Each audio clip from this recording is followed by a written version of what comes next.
In Native American culture, the circle displays a natural connection to our earth and ultimately is a symbol of equality.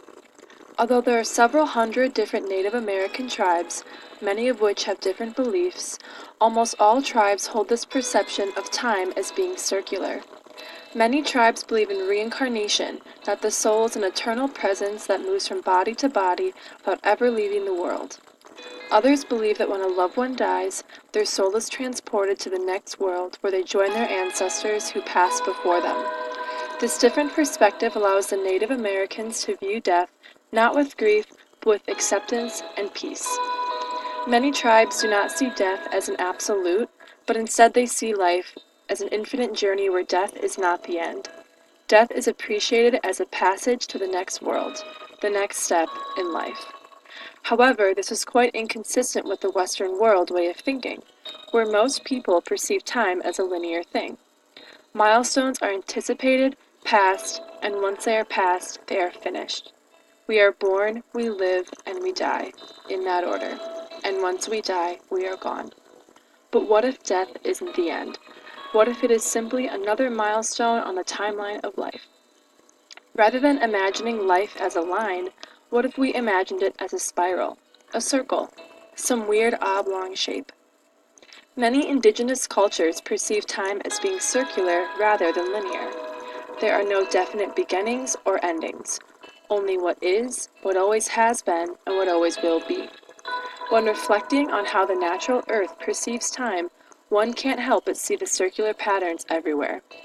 A clock is not a timeline, but a circle, for the simple reason that time does not begin or stop. It continues without beginning or end. In the same fashion that days, years, and the seasons are also circular. The history of mankind is the interlacing circles of generations of people who live and die in nations that rise and fall time and time again.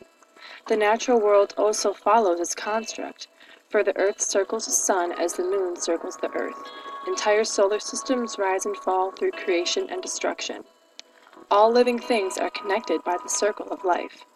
No longer is the beginning, and the end, but a continual cycles of beginnings and endings. So why are we raised with the idea that the construct of time is straight and flat and static? Is it because it makes us more comfortable to think of life in that way? They say the shortest distance from point A to point B is a straight line, yet rarely are any of the journeys we experience in life the shortest distance. It is important to remember that the construct of time is up to the individual, for one's view of time may not necessarily be the right answer. How you view the passing of time inevitably shapes how you view and live life. Neither is right nor wrong. Your opinion may change daily, hourly even. However, being aware and mindful of all the perspectives is what matters the most. Such an abstract concept may leave you feeling small and existential. So maybe the best way to sum up the construct of time is a quote from the sci-fi and pop culture TV show Doctor Who.